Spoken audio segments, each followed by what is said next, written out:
Hey everybody. I was going to do this podcast day before yesterday, but I couldn't.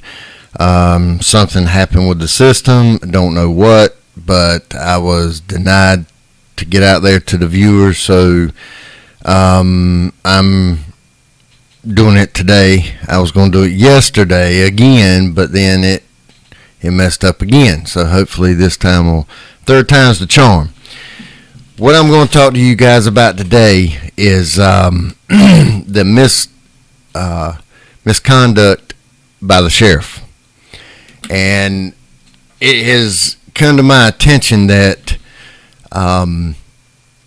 there has been a lot of misconduct, but I'm just going to hit on a few things that the state hit on first, and then I'm going to add a couple of things and show the county that, hey,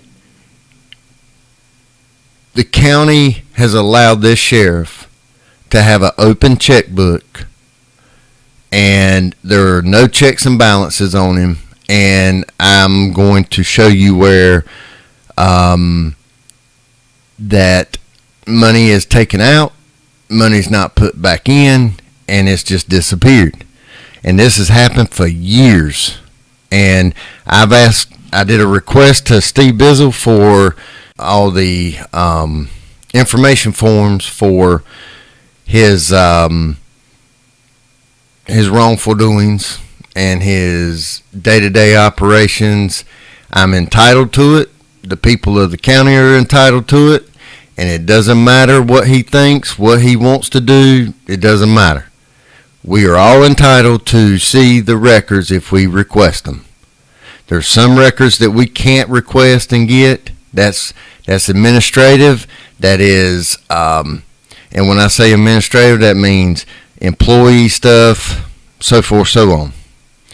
But we can all see the tax records of money spent, money put in, so forth, so on. But he feels like he's above the law. He has no law. He doesn't have to go by regulations. And he's going to learn the hard way that he's going to have to comply like everybody else does.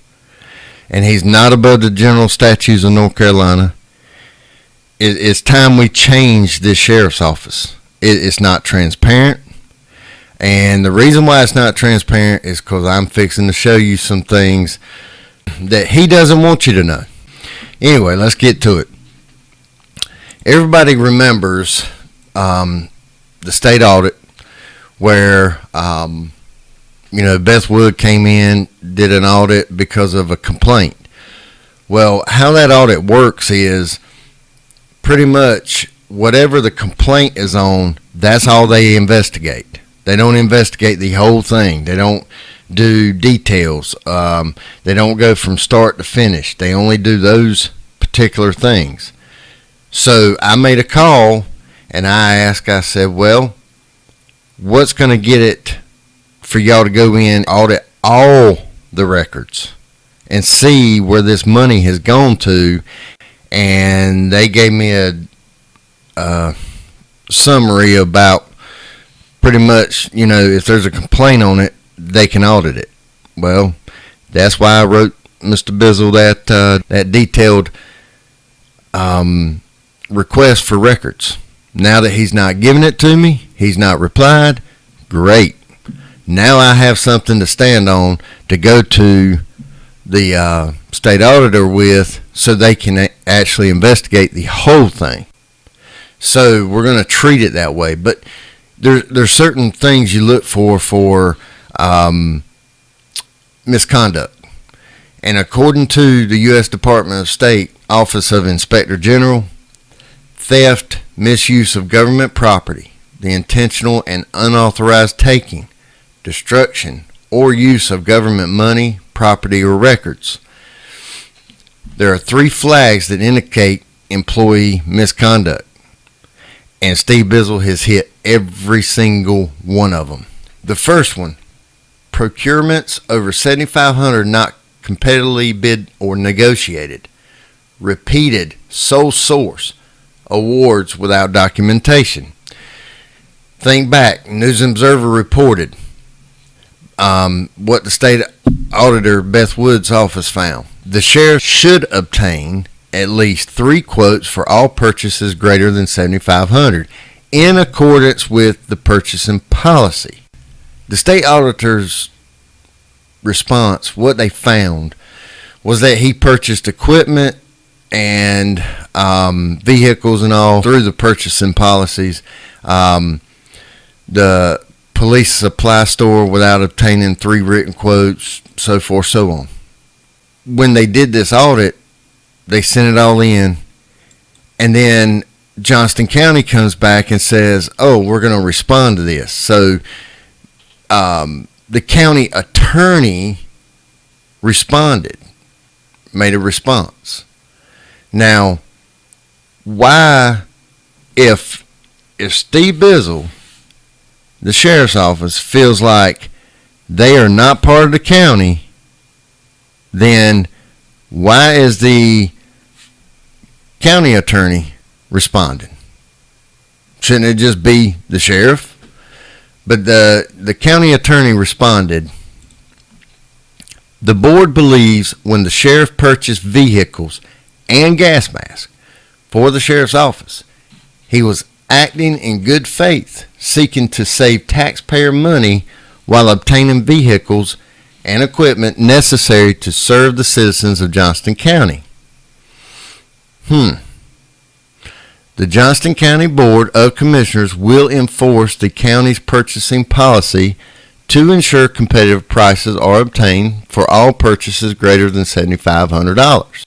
Well, this tells me that the board didn't know about it, and no one knew about it, but they're saying that they believe in their sheriff that he was going to save money. So Johnston County Sheriff, Mr. Steve Bizzle, replies with a long letter. I don't know who wrote it, but it damn sure won't Steve. But anyway, the first thing he says is, the Johnston County Sheriff's Office, although according to the decisions of the North Carolina Supreme Court, neither a department nor program of county government ordinarily adopts and complies with the policies of the County of Johnston, particularly its purchasing policy. So what he's saying here is, we're the Johnston County Sheriff's Office. We're not part of the government. We're not part of anything of Johnston County. So we don't have to abide by their purchasing policy or any of their policies because we're our own group. Well, he's getting this from Young versus Bailey. If you read Young versus Bailey, you will see that pretty much this has to do with deputy sheriff. Are they working for the sheriff or are they working for the county? Basically, the sheriff believes he is not with the county. He doesn't have to answer to the county. His purchasing, his employees' pay rate, anything. He just feels like he is above everyone else, and the money that he receives, he just asks for and he gets it. And he has to show no proof of where he spends it or how he spends it or anything. He has no one to answer to. That is not true, because I found a general statute that says it authorizes a county board of commissioners to fix or approve the schedule of pay, expense allowances, and other compensation of all county officers and employees, whether elected or appointed, and may adopt position classification plans. So right there it tells you that the board has the right to fix things, to make it's a budget, pretty much. I've not seen, not one time, a published budget from the sheriff's office. Why? Because I have a feeling all he does is throw a number out there and says, this is what I need.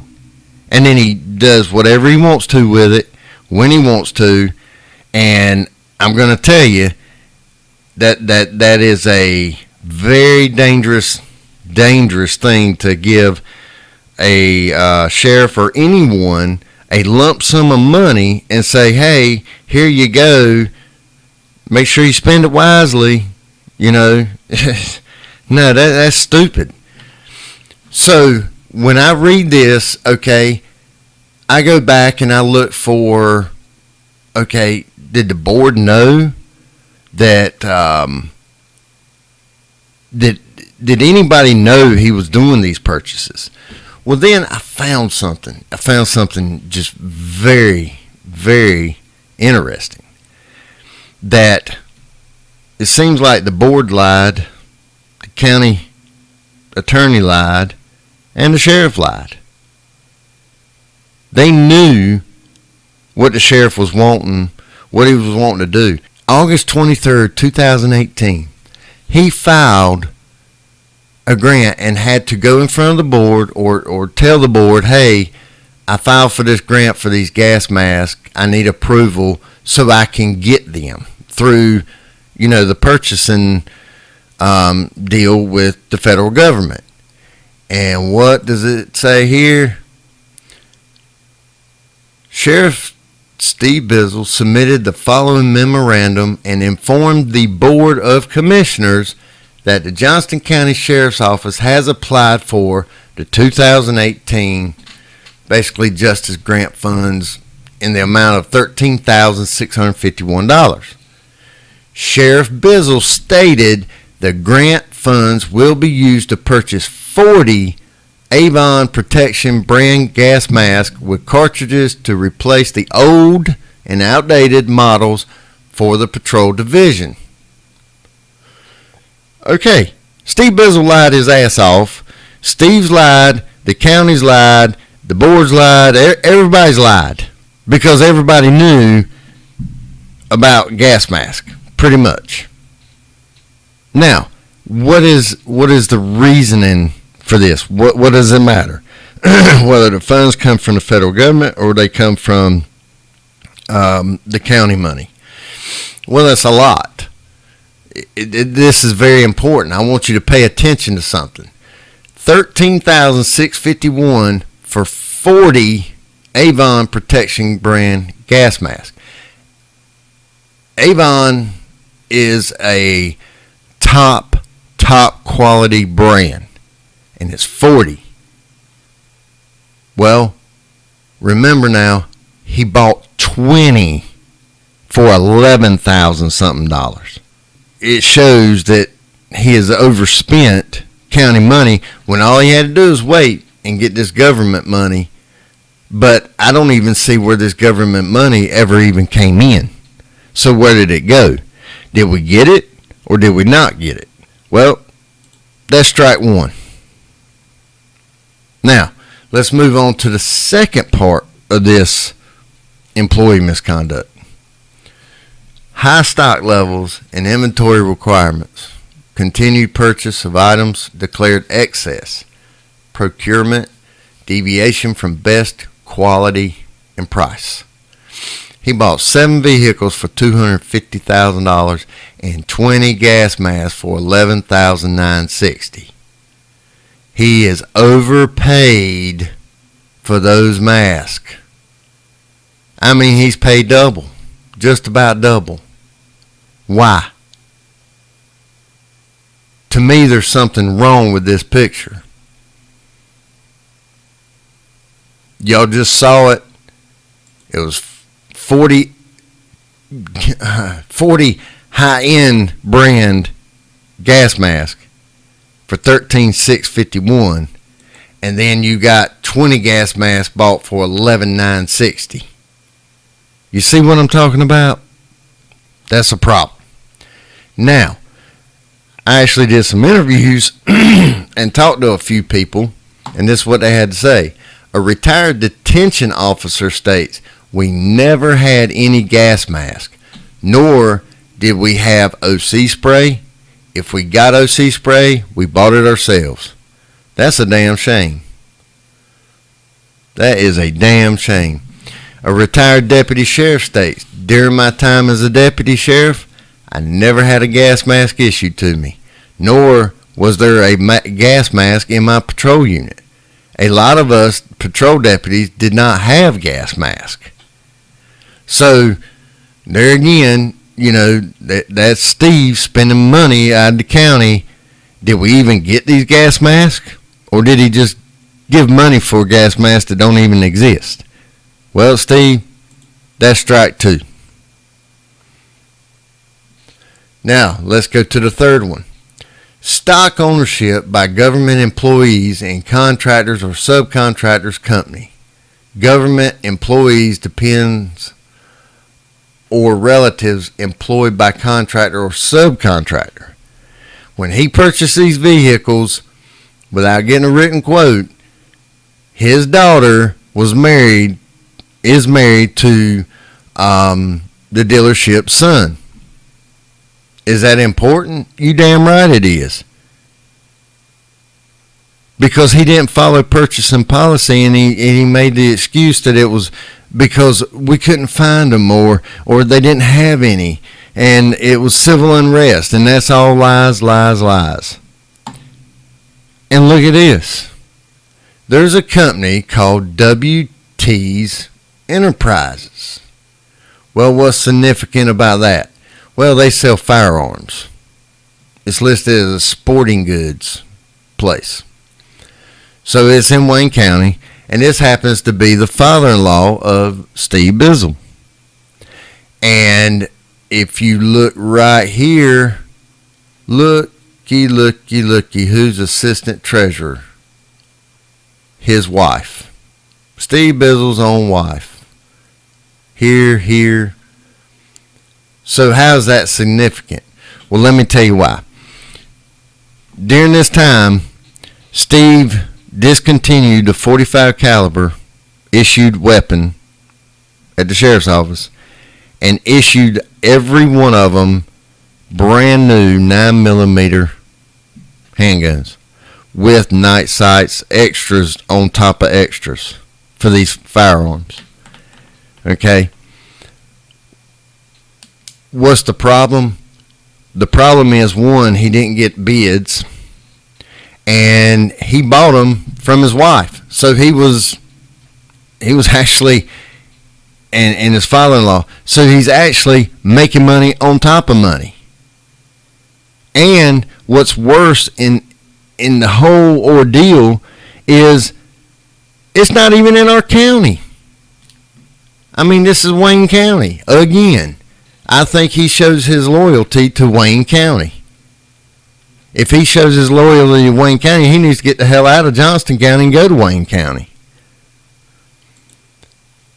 A retired deputy sheriff. Several years ago, 2015, if I remember correctly, the sheriff changed our issued .45 caliber sidearm to a 9mm. To the 9mm. We received these new 9mm firearms from WT Guns up in Goldsboro. A current deputy that's there now said we went from the .45 caliber sidearm to the 9mm a few years back. We got these from Steve's father-in-law up there in Goldsboro. He has a gun shop right off 70 Highway as you're entering Wayne County. Dude, if he's got a blank checkbook, we should be afraid of where he's spending this money. Because not only that, everywhere you follow the trail of where he's spending this money, those are the people that have donated to his campaign. It's sickening. We need to stop the bleeding. Johnston County could have been out of debt as long as he's been in that office, way out of debt, and had millions of dollars just in surplus. But he has been using this office to do things he needs to do and help other people outside of this county make money. And I can't tell you how much money is unaccounted for other things, but we're going to get into that. So, Steve, guess what? That's strike three. with that being said, hopefully this will help get you out. Because after the third strike, you're usually out in a game. And if it's a game you're playing, we're not. Johnston County citizens are tired of your bullshit. And they're going to show you November 8th, I hope. Anyway, guys, I appreciate it. I hope you enjoyed this. And if you have any questions, hit me up on Messenger. And I'll try and answer those questions. If you want to wait until I get the phone system connected, just hang tight and it'll be there. So tomorrow I should have another live. If not, it'll be the next day. So anyway, guys, sorry for the delay. I love you. Appreciate it. Have a good night.